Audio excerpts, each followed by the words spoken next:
Kung ang pagbabasihan natin ay ang testimonya ni NBI Director Melvin Matibag, convicted na talaga itong si Sara Duterte sa kanyang impeachment trial, mga tol. Kasi talagang naipakita ni Matibag yung talagang pagtataksil sa tiwala ng bayan na ipinagkatiwala nga po dito kay Sara Duterte. Bakit? Yung mga pananalita niya, mapagkakatiwalaan mo ba ang isang vice-presidente na ang utak ay kriminal? At isa pang punto rito, mga tol, na ipakita din kahapon sa Day 8 ng impeachment trial laban kay Sara Duterte, yung pagiging utak kriminal ng mga Duterte. Ito nga po yung balita mula po sa Billionario News Channel. Take it from the Dutertes. Ulo ni BBM. Ayon po dito sa balita, National Bureau of Investigation Director Melvin Matibag on Wednesday pointed to similarities between separate statements made by Vice President Sara Duterte in October 2024 and Davao City Mayor Sebastian Duterte in April 2026 regarding President Ferdinand Marcos Jr. as part of the agency's investigation in the grave threats case against the Vice President. Ano po yung parehas halos na sinabi at utak kriminal ng magkapatid na Duterte? Manang-mana talaga sa kanilang tatay, ano? Sabi po ni Sara Duterte noong October 18, 2024, gusto kong tanggalin yung ulo niya ba? I imagine myself cutting his head. Tapos, si Baste Duterte naman noong April 12, 2026, isang ulo lang naman ang kailangan namin. Ang ulo ni Bongbong Marcos. Pero, alam niyo mga tol, mukhang gusto pa ito ng mga sumagot sa survey. Kasi si Sara Duterte nangunguna pa rin sa pagka-presidente. Si Baste Duterte numero 1 sa pagka-senador. Anong utak meron po ang mga Pilipino ngayon kung totoo ang survey? Ganun ba ang uri ng mga Pilipino na makakasama natin sa mga susunod na panahon na utak kriminal katulad po ng mga hinahangaan po nilang Duterte? Kaya muli ko pong sasabihin ito sa lahat ng mga manonood ni Top 1 at mga kaibigan, kamag-anak ko. Kung kayo po'y sumusuporta kay Duterte o sa mga Duterte, marapatin nyo nang itakwil ako bilang kaibigan at kamag-anak. Hindi ko na po kayo kailangan sa buhay ko. Wala akong tiwala sa sinumang mga Duterte supporters. Kamag-anak, kaibigan ko man yan.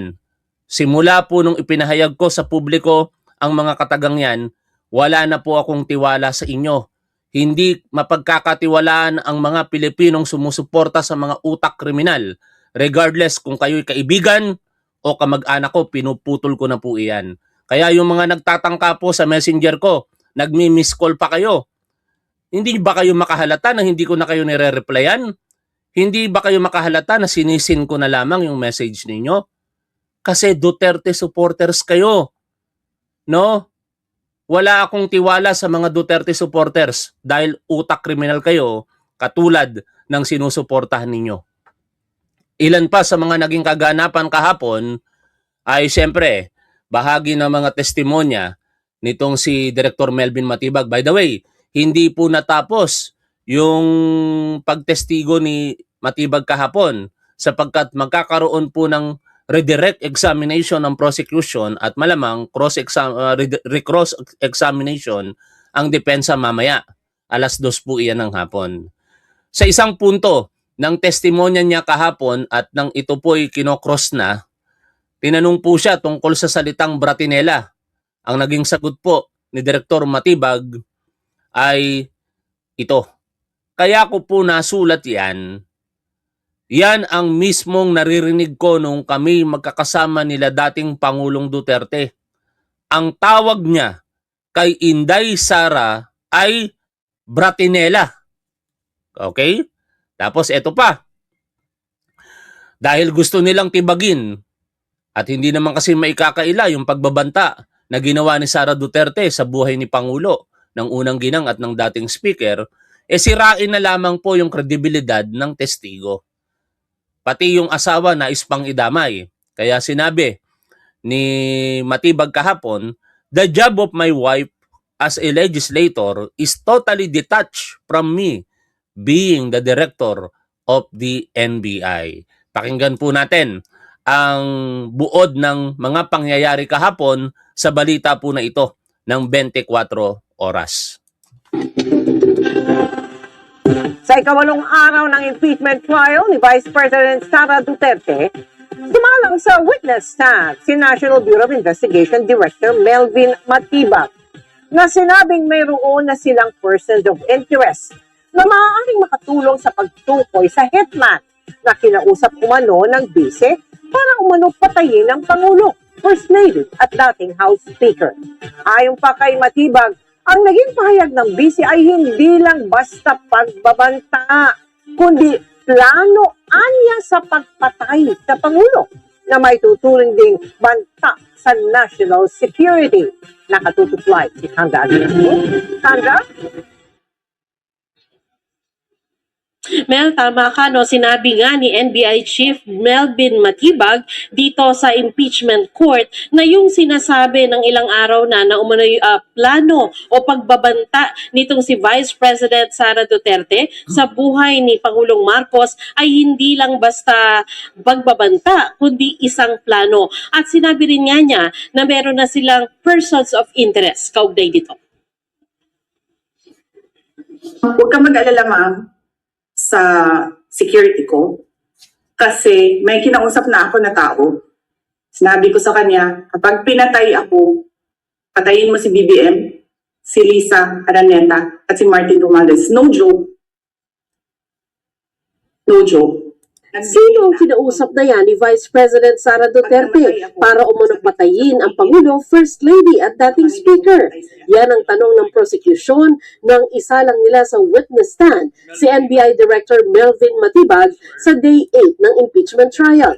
Sabi ni Matibag, may natukoy nga raw silang persons of interest na maaring makatulong sa pagtukoy sa hitman na kinausap umano ng bise. Meron po tayong mga leads natin pong sinusundan at katunayan, we already have established persons of interest na maaaring makapagturo o tumukoy dun sa taong kinausap ng ating Vice Presidente o maaaring isa rito sa tinatawag nating persons of interest ang siyang talagang nakausap ng Vice Presidente. Pero tumanggi si Matibag na pangalanan ang mga ito dahil patuloy pa daw ang investigasyon at kailangan nilang maprotektahan ang kanilang informante. Sabi pa ni Matibag, ang pahayag na ito ng bise, hindi umano simpleng banta, kundi paghayag ng aktual na plano ng bise para patayin umano ang Pangulo. Obserbasyon po namin dito ay hindi na ito isang banta, kundi isang plano. Sapagat ang tingin po namin dito ay inianunsyo ng ating Vice Presidente ang kanyang planong pagpatay sa Pangulo ng Pilipinas at mga nabanggit pang kanyang gustong ipapatay doon po sa kanyang pagbabanggit sa kanyang press conference. Ayon kay Matibag, lumikha ang NBI ng Special Task Force nitong April 16 ng taong ito para imbestigahan ang banta sa buhay ng Pangulo na anyay seryoso, aktibo at nagpapatuloy. Di ko talaga maunawaan mga tol ang punto na may mga Pilipino na susuporta sa mga ganitong uri ng public official, no? Anong uri? Hihintayin pa ba ninyo na kayo mismo ang mabiktima ng mga ganitong uri ng public official? Pero syempre, igagaslight ninyo ang publiko at sasabihin ninyo, hihintayin nyo pa ba na maging biktima ang pamilya nyo ng mga gumagamit ng illegal na droga o krimen? Ganon yung pagtatanggol nila sa mga Duterte. Pero hindi nila nakikita na yung pinagtatanggol nila, partikular si Rodrigo Duterte, ang siya po ang pinaka Lord of all drug lords, no? Sabi po ni yung pinagkatiwalaan niya before na si Arturo Las Cañas. At muli ko po sa inyong ipapaalala mga tol kung anong uri merong pagkatao itong pinaka haligi ng mga Duterte. si Rodrigo Duterte. Sa naging Quadcom report, napanood naman natin po lahat ito. Pero, syempre, ang mga Duterte supporters pilit na binubulag ang kanilang sarili at pinaniniwalaan na malinis ang mga Duterte. Pakinggan po natin muli ito pong bahagi ng pagbasa ng namayapang si Congressman Acop sa Quadcom report. Colonel Asierto, for instance, categorically named former President Duterte, Bongo, and Bato de la Rosa as integral personalities in protecting the illegal drugs network in the Philippines. Worse, they serve as key figures in ensuring that large volumes of illegal drugs slip right through our borders. Asan ngayon si Colonel Asierto? Nagtatago dahil gusto siyang patayin ng ating former president. Incidentally, these are the people whose hands are on the purse and the sword of the Republic, and they have deftly used it. It is most unfortunate, however, that the sword was used to slit, stab, and slash the very people it swore to protect. We, the people.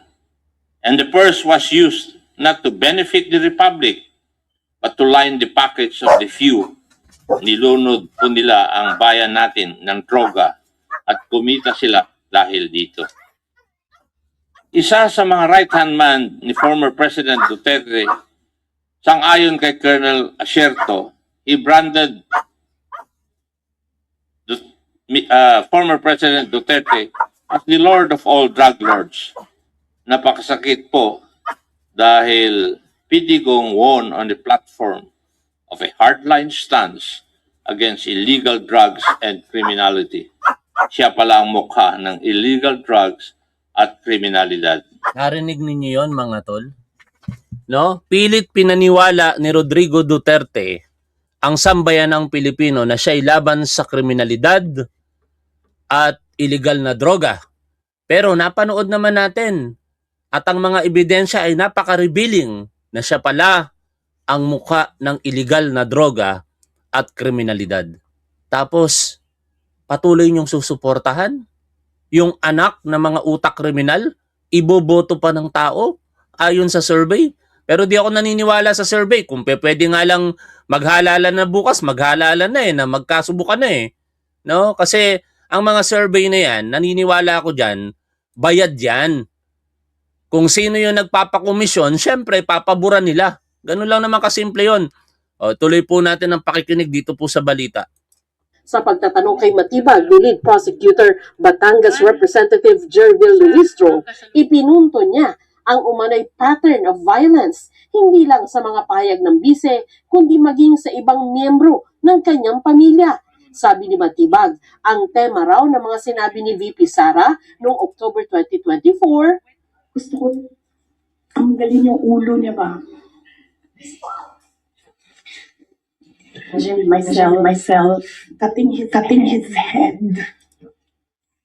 pareho sa tema ng sinabi ni Davao City Mayor Baste Duterte sa launching ng Rage Coalition nitong April 2026. Tama na yan. It's okay. Isang ulo lang naman ang kailangan namin. Ang ulo ni Bongbong Marcos! Yung pong video na yan ay amin pong naikumpara sa mga naging pahayag ng ating Vice Presidente na kung saan meron din po kaming bidyong binalikan na ang ating Vice Presidente ay nagre-refer din po sa pagtanggal ng ulo ng ating pong Presidente. Kung kaya't nakita namin po ang pagkakahambing ng statement po ng ating pong Mayor at ng Vice President Sara Duterte. Ipinakita rin ang video na ito ni Vice President Duterte ng panununtok niya sa isang sheriff nung mayor siya ng Davao City noong 2011. Noong July 2011, habang nakaupong mayor ng Davao City, sinapa ni Vice President Sara Duterte ang isang court sheriff. Anong koneksyon, kung mayroon man, ang video ni Mayor Sebastian Duterte at ang video ni Vice President Sara Duterte sa kasalukuyang investigasyon ng Special Task Force? Objection, Kung Your mayroon man Objection, at Your kung Honor. nalalaman. Objection, Your Honor, still vague and as unanswered. Witness may answer if he knows, so that we can move on. Etong abogado na si Attorney Binluan, bastos to sa presidente. No? May pasabi-sabi siyang para lang mapaiksi. Parehas lang naman na 4 syllables. Di ba? Ano yun? Double standard? Pagka kay PBBM, BBM lang ang tawag. Kasi ang kliyente mo, si BP Sara mo. Tingnan mo, parehas lang naman. 4 na syllables lang. PBBM. BP Sara. Anong pinagkaiba nun? Bakit hindi niya kayang tawaging PBBM instead BBM lang? O ganun po kawalang hiya kasi walang hiya din yung sinusuportahan nila at pinagtatanggol nila Kaya ano pang ine-expect talaga natin kung ang utak ng kanilang sinusuportahan at pinagtatanggol ay bastos, bastos na rin ang nagiging ugali ng mga abogado nitong si Sara Duterte. Director Matibag, kindly respond. Salamat po. Kapansin-pansin po na makikita natin na nanggagaling sa isang pamilya ang pagbabanta sa ating Pangulo at parehas na nag-refer sa ulo ng Pangulo. Kung kaya naman, iniisip po ba namin kung meron bang kasabwat o may sabwatan sa pangyayaring ito? Sabi pa ni Matibag, hindi lang banta sa Pangulo ang nakikita nila, kundi banta sa national security dahil sa anyay network ng bise at ama nitong dating Pangulo. Dito na nga po na makikita ng naging pagbabanta ng ating Vice President ay nagkaroon po ng tinatawag natin na epekto. It is a kinetic force na kung saan yung mga nakarinig ng kanyang pagbabanta ay gumagaya na rin at nagbabanta. Lalong-lalo na sila ay nabibilang sa isang pamilya. Napansin ko nga po na tumaas ang antas ng kaguluhan. Kita-kita natin, meron po mga panahon na natin pong Pangulo ay nasa isang event na live, meron pong mga magko-comment na barilin na yan, meron pong mga video na nakuha ng ating CCD. Bakit nagkakagano ng utak ng ilang mga Pilipino? Kasi utak ng mga sinusuportahan nila ganun No? Yun ang dinudulo. Kayo ba, mga DDS, may mga anak kayo, di ba? Mga bata pa. Gusto nyo ba ganun din ang utak at gawin nila? Gusto nyo ba ang inyong mga anak nagmumura? Gusto nyo ba ang mga anak ninyo ang pag-uugali katulad ng mga Duterte? Sagutin nyo nga yan. Kung kaya ninyong gustuhin na yung mga anak ninyo, babae o lalaki, ang pag-uugali katulad ng mga Duterte. CCD na mayroong nagkakasa ng baril at ang reference din po ay isang bala lang to sa ulo ng presidente. So yan po yung kapansin-pansin na nagdudulot sa atin ng panganib sa ating Pangulo at sa ating pong pambansang seguridad. Ani Matibag sa investigasyon ng NBI, kinonsidera din nila ang dokumento mula kay Arturo Las Cañas na tinawag niyang open source intel. Si Las Cañas ang nagpakilalang dating kasama sa Davao Death Squad at isa sa mga testigo laban kay dating Pangulong Duterte sa International Criminal Court.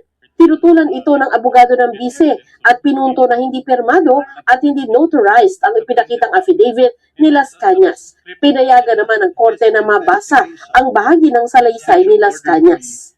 As allegedly ordered to him by Mayor Inday Sara Duterte copy. Considering, Your Honor, the reading of this portion of this piece of paper, Your Honor, we ask for a fourth clarification on the part of the chair that the reading of this document, Your Honor, already creates an impression not just to the minds of the senator judges, but also the public.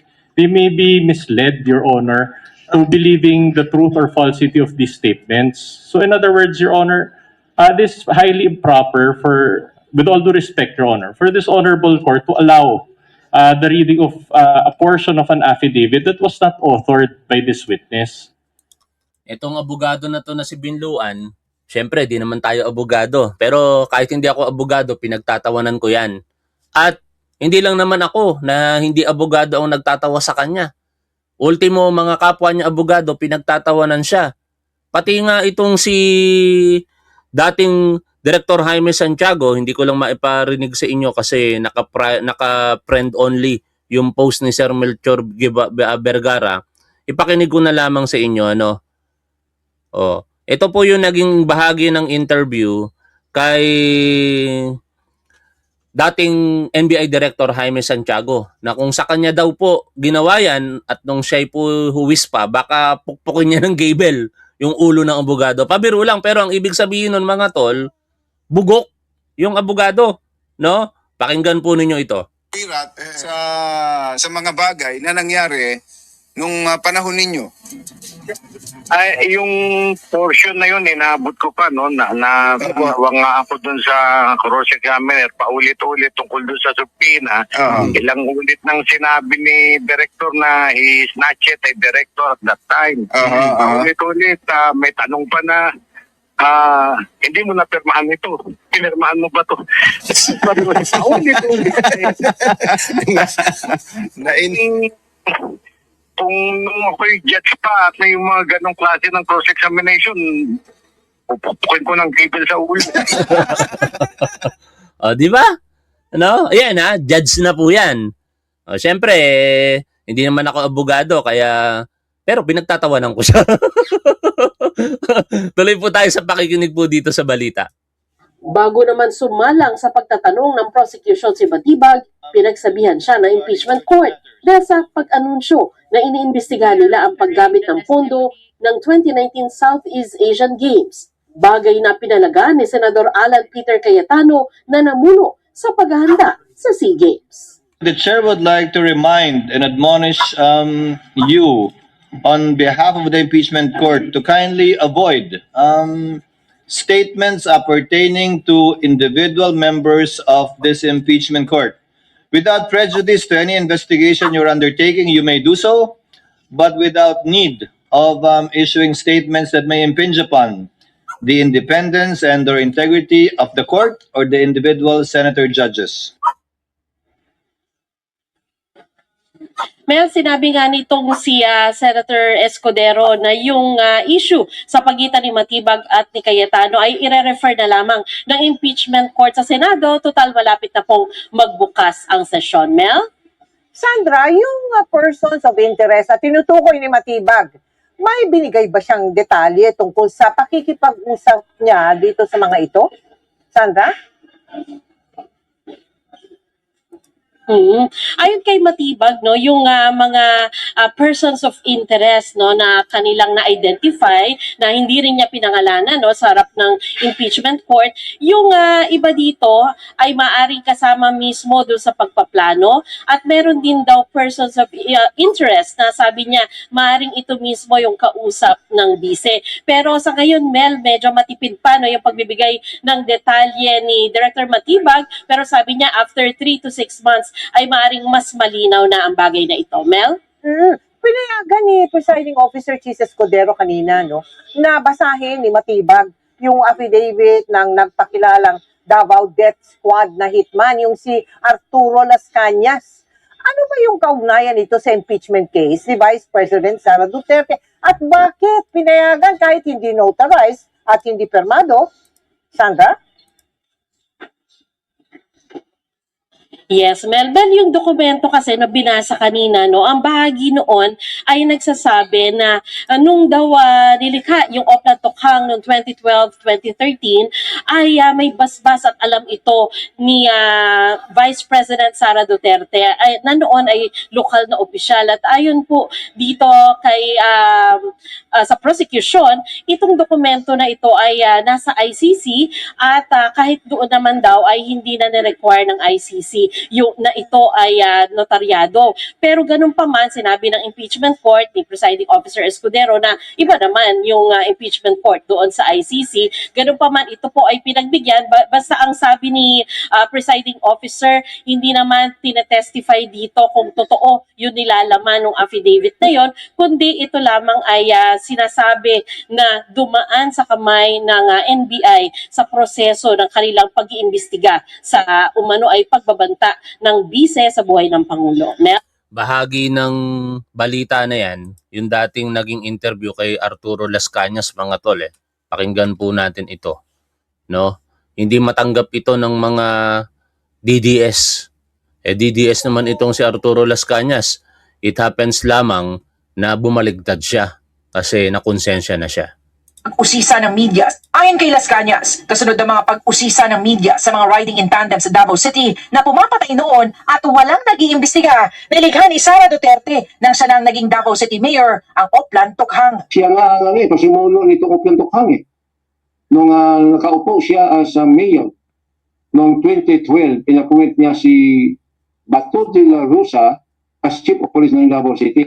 Sinabi sa akin ni Bato de la Rosa na nag-craft sila ng panibago ngayong extrajudicial killing na campaign against illegal drug, in which is Tok Hangyo, meaning Tokhang, na target personalities illegal drug, sabi na mga, lalo pa mga gumagamit ng shabu at saka nagbibinta. Sabi niya, kinapan ninyo, iyon niya, ilubong ninyo ang target para ang kaso missing person lang. Tinanong si Las Cañas kung ilan sa tingin niyang napatay sa Tokhang sa Davao noon. Sa Laon Quarry lang po, sa estimation ko lang, meron pong mga more or less 3,000. Pero ang total damage o napatay sa Davao City, yung nakita at saka yung missing, more or less 10,000. Grabe, no? Oh, ganyan ang gusto ng mga DDS na mamuno sa ating bansa. At dahil nga po nasisira yung pangarap marahil ni Sara Duterte na maging presidente at yung mga sumusuporta sa kanya, pilit na gagawa ng paraan yan. Isa po dyan, ito pong si Senator Judge Pia Cayetano. No? Kinwestiyon niya, pinagalitan niya pa nga si Congresswoman Jinky Luistro. No? Pero tama ba si Pia Cayetano na nagmamagaling porket graduate ng UP College of Law at isang abogada? O alangan namang sabihin kung mali siya. Pero sige, nasabi ko na, mali siya. Sa aking ordinaryong paniniwala, eto naman, paniniwala na po ito ng mga abogado na katulad niya. Ayon kay Attorney Carlo Ibanez, Pia Cayetano is wrong. Uulitin ko po ang sinabi ng kapwa abogado. Ito po ay, kung hindi ako nagkakamali, atenista no? Pia Cayetano is wrong. Sa Rules on Evidence, magkaiba ang isang document na ino-offer as evidence of truth nang nilalaman nito at document na ginagamit lang upang ipaliwanag ang testimony ng isang testigo. Nauunawaan kaya iyon ni Pia Cayetano? Inaasar tuloy siya ng netizen ngayon kasi namumuna sa mga gumagamit daw po ng index card. Ang tinatarget nila, partikular na mga DDS, si Senator Risa Ontiveros. Pero ngayon gumagante yung mga supporter naman ni Risa Ontiveros. Ang lakas-lakas daw magtanong, tumindig at magtatanong, pero biglang napatigil kasi nawala yung mga notes doon po sa kanyang harapan. Ang tinutukoy naman nila, si Pia Cayetano. Tuloy ko pa ang binabasa natin dito. In other words, ang evidence ay ang testimony ng testigo, si NBI Director Matibag. Hindi yung affidavit. Kaya mali ang sabihing inadmissible ang dokumento dahil lang hindi ito notarized or pirmado. Ang requirement ng authentication, execution, or notarization ay nagiging mahalaga lang kapag ang dokumento mismo ang ino-offer bilang independent evidence ng katotohanan ng nilalaman nito. So, wrong argument. Ulitin natin. Pia Cayetano is wrong. Meron pang post dyan si dating agent Rick Diaz, ano? Eto, i-share ko lang din sa inyo. Mga abogado ito kung ako abogado, babanatan ko ng babanatan itong si Pia Cayetano Siyempre, wala tayong moral ascendancy para i-correct ang isang abogado o pagka-usaping legal ang pinag-uusapan. Pero kung usaping criminology, kahit makipagdebate ako kahit sino, no? Basta usapin po ng profesyon namin. Ngayon, ito naman ang sabi ng isa pang abogado, si Agent Rick Diaz. Ang ibig sabihin ng suppletory ay pandagdag lang kung merong kulang. Sa impeachment trial, ang unang dapat sundin ay ang rules of impeachment na ipinasa ng Senado mismo. Kung may kulang, saka na lang idadagdag ang rules of court. Iyan po ang ibig sabihin na suppletory ang rules of court sa rules of impeachment ng Senado. Ngunit, subalit, datapwat, nagjo-joke lang si attorney. Itong si Pilar Juliana or Pia Cayetano, para sa iba, ay ginagawang primary ang rules of evidence ng rules of court at hindi supplementary lamang at buong yabang na sinisita ang prosecution tungkol dito. Oo, halos pahiyain ni Pia Cayetano si Congresswoman Jinky Luistro kahapon. Akala mo siya lang yung nakakaalam sa batas, akala mo siya yung tama, pero ito na nga, kinokorek na siya ng mga kapwa niya abogado. Mali si Pilar Juliana dahil ang primary rules ay impeachment rules ng Senado ang dapat niyang i-insist na sundin at kung kulang, saka na lang dagdagan ng rules of court. Mahirap bang i-memorize yan?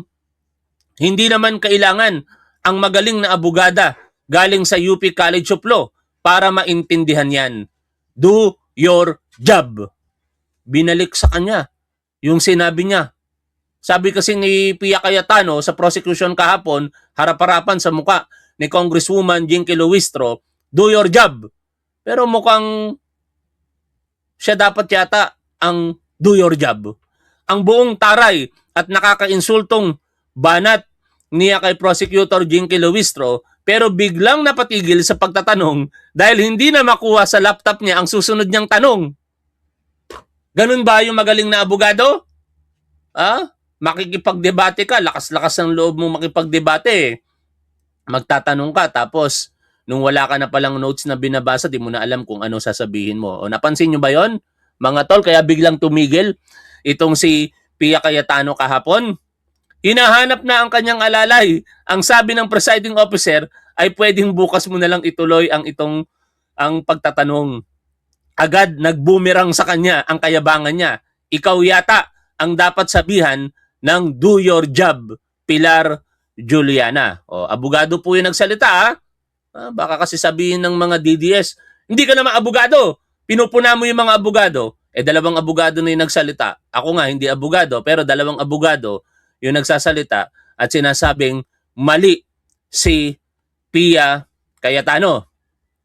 At ayon naman, syempre, sa prosecution na itong si Congressman Terry Ridon, kaugnay po ng naging testimonya nitong si Director Matibag, di natibag si Director Matibag. Pakinggan po natin ito, mga tol. Paano naman naging chismis yung pong pagbabanta?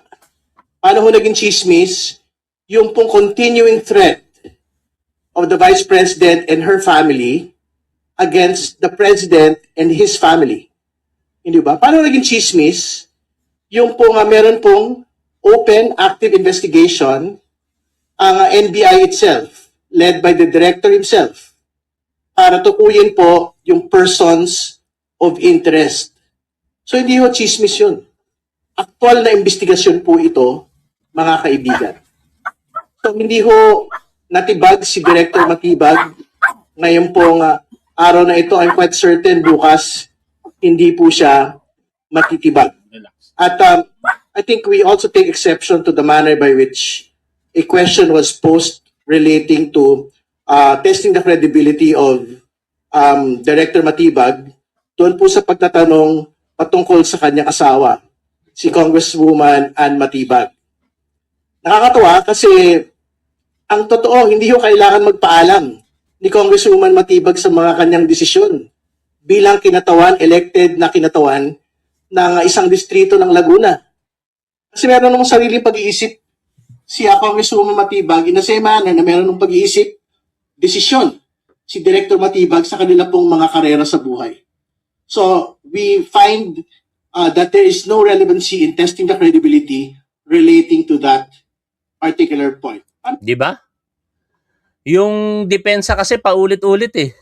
Sabi nga ni dating NBI Director Jaime Santiago, kung siya ang judge sa panahon niya na ganun ang abogado, pupukpukin niya ng gable sa ulo eh. O, ito pa. Pansinin natin yung mga puna ng iba pang mga abogado, no? Ang hina na talaga ng resistensya ko, mga tol. Nagbabat panaog lang ako sa hagdan para akong hinihingal, no? Kailangan talaga makapag-exercise na muli. Sabi naman ni Attorney Wilfredo Garrido, ang kulit nitong Attorney Binluan. He was questioning why Director Matibag appeared and testified without a subpoena, which is a pointless line of reasoning. Paulit-ulit kasi itong si Binluan kahapon, no? Parang pinalalabas niya, hindi ka dapat nag-testify dito kasi wala kang subpoena. Parang hindi abogado mga tol eh. Alam naman nating lahat na kahit walang subpoena, pwedeng magkaroon o tumistigo ang isang witness. Maliban na lamang kung hostile witness o kaya uncooperative, talagang isasubpoena po yun. Sabi ngayon dito, ito ang paliwanag na legal ni Attorney Wilfredo Garrido. Ang kulit, a witness may appear with or without a subpoena. In the first instance, when he is an unwilling witness, then he needs to be compelled to appear under a subpoena. In the second instance, when he is a willing and cooperative witness, then no need for a subpoena. And this is where Matibag falls. So, what's the big deal that he appeared without a subpoena? A full 15 minutes was wasted on this exchange. Pero alam niyo mga tol, ito ang pinaka napansin ko sa depensa eh. Hindi na nila pinagtatanggol legally or with the intention of acquitting Sara Duterte. No? Ang ginagawa na po ng depensa ngayon, this is my personal opinion, is to appeal to the emotion of the public, partikular sa mga supporter ng mga Duterte. Ang gusto nilang mangyari, lahat ng mga sasabihin nila ay papabor para sa naratibo nitong si Sara Duterte at makuha ang patuloy na suporta ng mga DDS.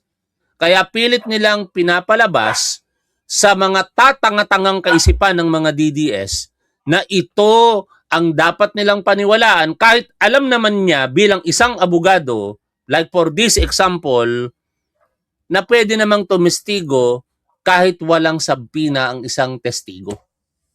O ngayon, dahil mga tatanga-tanga ang mga DDS, ay oo nga, bakit tumistigo itong si Matibag wala naman po siyang subpoena? Paniniwalaan na nila yung bias talaga. Ganun po ang diskarte. Kaya kahit alam nilang garapala na yung pinaggagawa ng kanilang kliyente at talagang hindi na nila maikakaila, pilit nilang igagaslight ang public. Nagsasalita sila hindi na para sa mga senator judge mga tol. Kasi alam naman natin, partikular, yung mga judges niyan katulad ni Alan Peter Cayetano, Pia Cayetano, alam na nila yan at ganun din naman sa majority. Alam na nila na ito'y boboto para i-convict si Sara Duterte, sa minority, ang mga yan ay boboto para i-acquit si Sara Duterte. Alam na nila yan. Ginagawa na lamang nila, uulitin ko lamang, para sa mga DDS at patuloy na paniwalaan ang mga naratibo nilang isinasaksak sa utak ng mga tatanga-tangang DDS. Kasi lang wala tayong magawa eh. Sabi nga, pag tanga, wala na tayong magagawa doon. Walang gamot ang katangahan. Ito pa, no? Siyempre, kahit hindi abogado, nakita naman natin kung sino talaga yung gumagamit po ng lohika at yung masasabi nating normal na pag-iisip para sa isang tao. Ang dalawang senator judges, ang magkapatid na Senator Erwin Tulfo at Rapi, ay siyempre sa obserbasyon ng mga abogado, partikular nitong si Attorney Jen Reyes, ay nag-stand out daw sa Day 7 at Day 8 ng impeachment. Ayon po dito sa balita ng 1PH, pinuri ng litigation lawyer ang Tulfo brothers. Ayon kay litigation lawyer Attorney Jennifer Arlene Reyes, patuloy na gumaganda yung proseso. Yung ritmo, mas nagiging mas mabilis at mas naging maayos ang daloy ng ikawalong araw ng impeachment trial. Pinuri niya sina Senators Erwin Tulfo, Rapi Tulfo at Kiko Pangilinan. Sinabi niyang si Erwin ay tama sa paalala na hindi dapat malilihis ang pagdinig sa mga isyung walang kinalaman sa impeachment. Si Rapi ay nakapaglatag ng simple, ngunit tumatamang mga tanong na madaling maunawaan ng publiko. At si Pangilinan ay nagpaliwanag na magkaiba ang public trust rating at ang usapin ng betrayal of public trust. Kasi ginagawang tanga ng mga abogado na ito ng depensa, partikular ni Binluan, ang publiko. Pilit niyang gustong palabasin na porkit mataas ang trust rating ni Sara Duterte ay hindi na ito mapanagot. Kaya magkaiba po yun, pinoint out nitong si Senator Pangilinan. Pakinggan po natin siya rito mga tol. Ito po yung sinabi ni Senator Pangilinan kaugnay ng public trust at betrayal of public trust. O public trust rating at betrayal of public trust. Kanina tinatanong sa inyo, no, yung usapin ng trust rating, na mas mataas yung trust rating ng Vice President kaysa sa Presidente. Bilang abogado, tinanong sa iyo ito kanina, may kinalaman ba ang approval sa trust? Kung mas mataas ang trust rating, ibig sabihin wala ng betrayal of the public trust. Well, wala po. Sapagkat sabi ko nga, sa akin pong pananaw, sa akin din pong kaunting eksperyensya bilang isang political advisor din po, yung ating pong mga survey is only a snapshot ng mga pwedeng nangyayari. Alam naman po natin, ang tinatanong dyan ay ilan lang o magpipili ng lugar kung saan po gagawin yung survey. Hindi po natin pwede itong maging basihan sa pag-imbestiga sapagkat pagkaganyan po yung ating ginawa, magkakaroon po tayo ng problema sapagkat ang mangyayari sa atin dyan, yung tinitingnan pala natin ay yung numero at without accusing anyone, alam naman natin there are surveys that can be manipulated po. No, but having said that, kaya ako lang tinanong yun kasi baka yung mga nakikinig natin mga kababayan ay malito dahil hindi ba tamang sabihin na iba yung trust rating, iba yung betrayal of the public trust. Tama po. Tama? Yung trust rating po ay base sa numero dahil sa survey. Yung betrayal of public trust, malinaw naman po yan na nakasaad sa konstitusyon na ito ay isang basihan ng impeachment. At saan po pumapasok ang betrayal of public trust? Pag meron ka pong ginawa na pag-violate, not necessarily criminal, hindi kailangan ng conviction, kundi sinasabi po, pag tinignan natin yung discussion po ng ating Constitutional Committee ng ginawa yan, binabanggit nga po dyan yung betrayal of public trust, yung hindi mo pagtupad sa yung oath of office, that will qualify as a betrayal of public trust. In other words, negative yung trust rating mo o 100% yung trust rating mo, base sa batas, base sa konstitusyon, pwede kang ma-convict. Whether negative or positive trust rating, pwede ka pa rin ma-convict o ma-acquit. Depende sa ebidensya sa usapin ng betrayal of the public trust. Tama po. Wala po. Di ba? Ganun dapat kaliwanag. Pero binabaluktot nitong si Atty. Binluan. Pinalalabas niya na porket mataas di umano ang trust rating nitong si Sara Duterte, ay hindi na siya pwedeng papanagutin. Hindi pwede yun. Kaya ilan lang yan sa mga naging obserbasyon. At isa sa mga magandang obserbasyon ng Senator Judges ay syempre, ito pong nakita o napansin nitong si Senator Rapi Tulfo na kahapon, salamat po sa inyong pagmamalasakit kay Mima Alicia, dumalo po siya sa burol nitong si Mima Alicia. At mamayang gabi na po ang huling lamay sa kapwa nating content creator na si Mima Alicia. Kagabi hindi po ako nakapunta, pero ngayong araw po na ito, ako po'y pupuntang muli doon at ipaparamdam po natin yung ating pagnanais sa pamamagitan ng pakikilahok sa kanyang burol para po makamit soonest possible time ang hustisya. Ngayon, maraming pumupunang mga tatangatangang DDS. Habi, ipinagdidiwang pa raw yung kamatayan nitong si Mima Alicia at nagiging masaya, panay pa selfie, masaya. Anong magagawa ninyo kung yung mismong mga kamag-anak ni Mima Alicia napapasaya ni Mike Cervera? Hindi ba pwedeng habang nagluluksa ka ay kahit paano makaramdam ka ng kasiyahan para maibsan man lamang yung pigati na nararamdaman mo. No, wag niyong ipagkait 'yon sa pamilya ni Mima Alicia at sa mga taong nakikiramay sa kanila.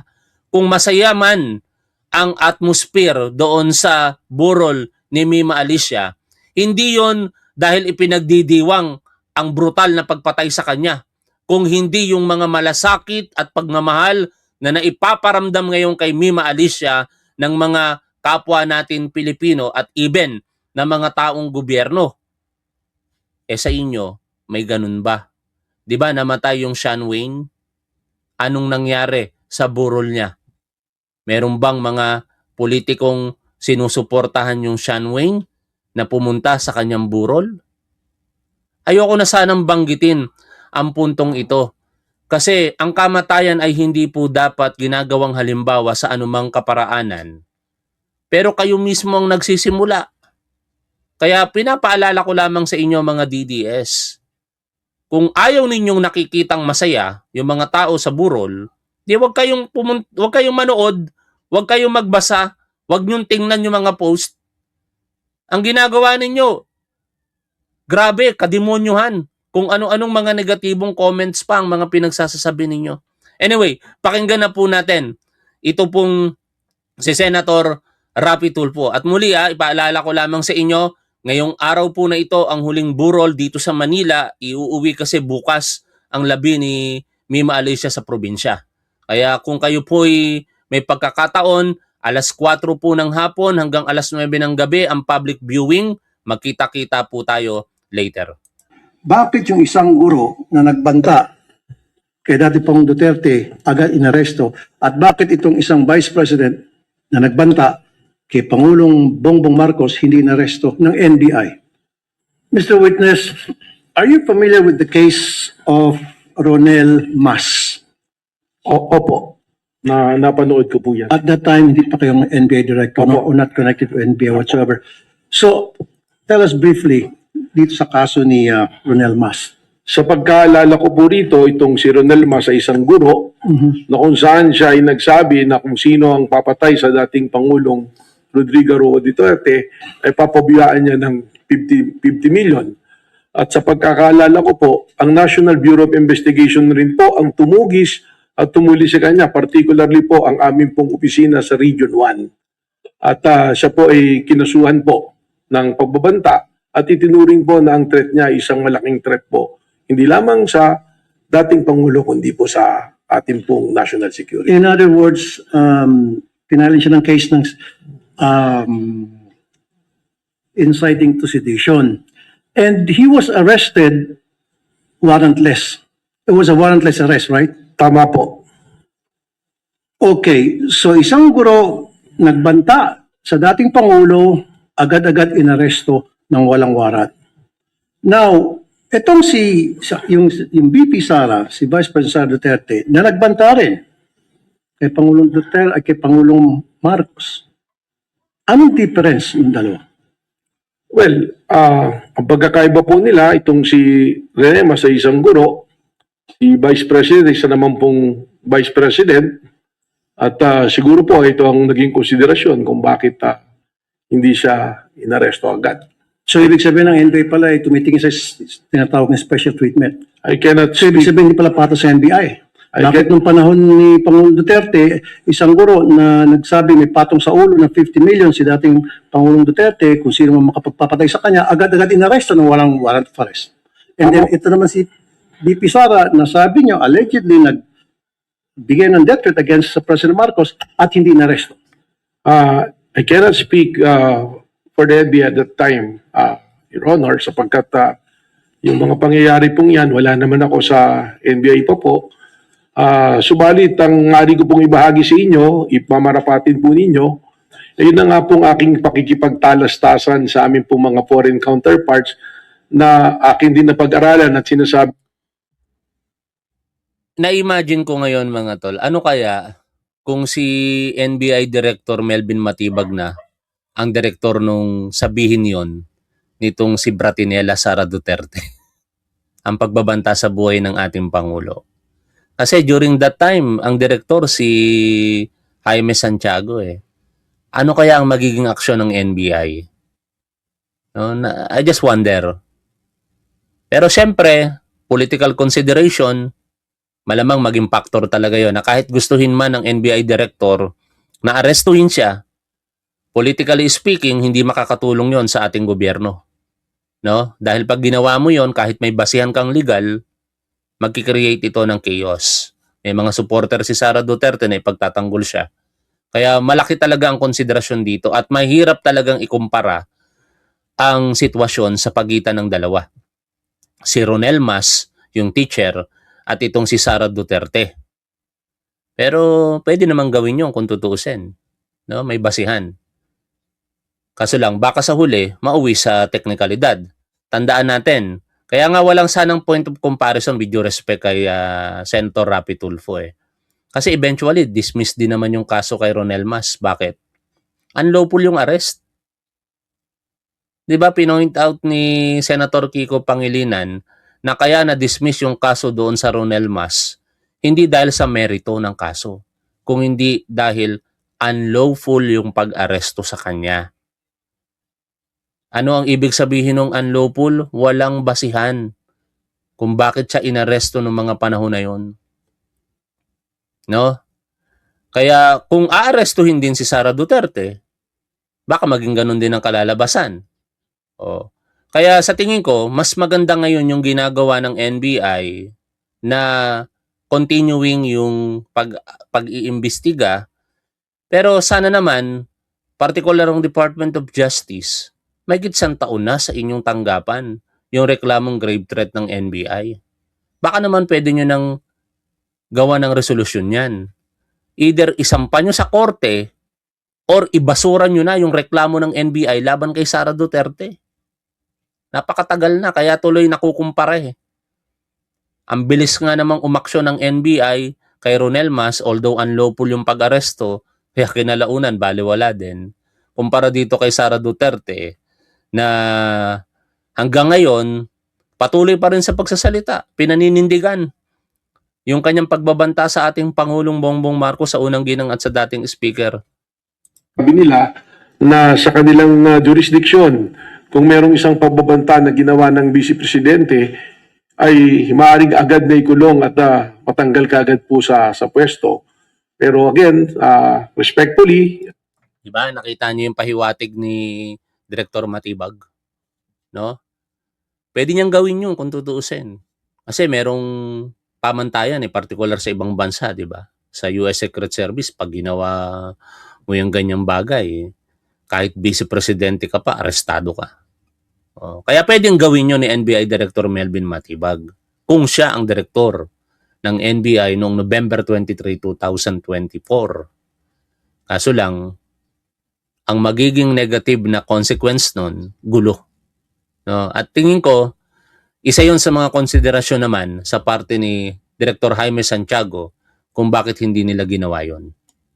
I cannot speak for the NBI noon po at saka yung pangyayari po doon. Okay, ano ibig sabihin po ni para sa inyo, Mayor Baste, nung sinabi niya sa isang Rage Coalition gathering, isang ulo lang naman ang kailangan namin at ang ulo ni BBM or Bongbong Marcos. What does it mean to you? Well, kagaya po ng aking naging testimonya, itrinato po namin ito na isang threat sa isang banta sa ating Pangulo that transcends also to a threat to our national security. So is it the same as saying may patong sa ulo ang isang tao like a reward, whoever can capture this person, dead or alive or something to that effect?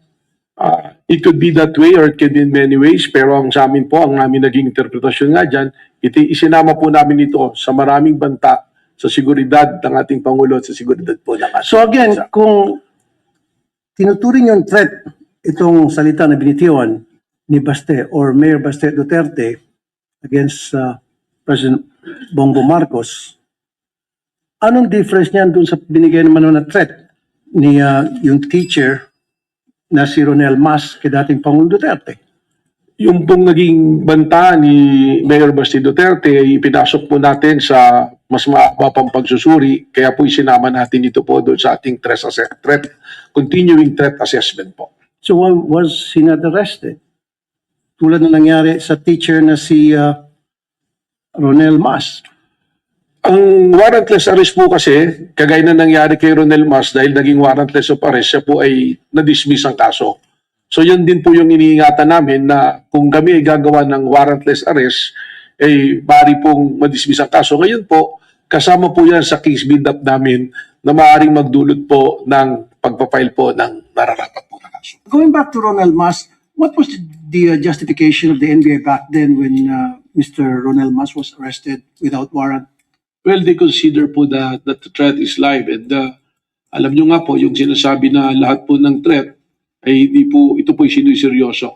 So may nag-order sa na-arrestuin si I don't have that recollection. Hindi ko po alam, but the arrest was made by the regional office po of Region 1 po. So would you admit now na illegal? Okay, so much for that. Ngayon, punto tayo dito mga tol.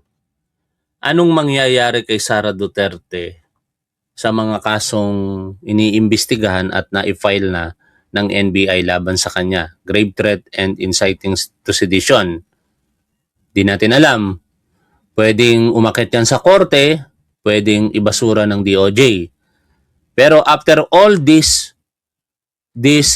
trial days laban kay Sara Duterte, and eventually, ayoko maging pessimistic, pero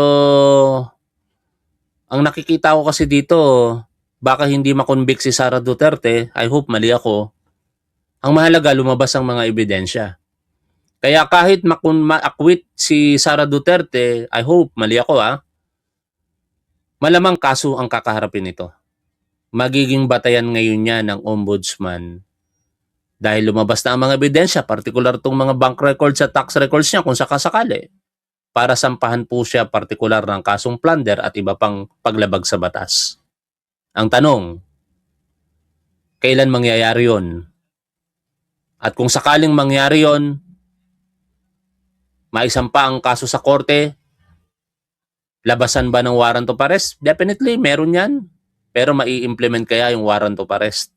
Lalong-lalo na kung ito'y magpopol sa panahon na pwede nang tumakbo sa pagkapangulo si Sara Duterte or even kapag siya po ay nakapag-file na ng Certificate of Candidacy or sa panahon na ng pangangampanya. Mai-implement kaya ang warrant of arrest? Magagawa kaya yan ng ating law enforcement units? Let's see.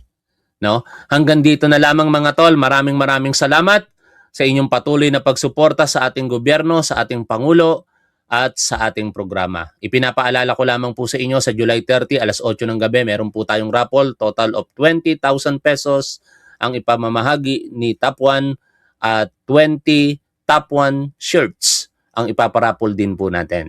Lagi po nating tandaan kung ano ang tama at dapat, doon po tayo. Keep safe, see you always. Bye for now mga tol.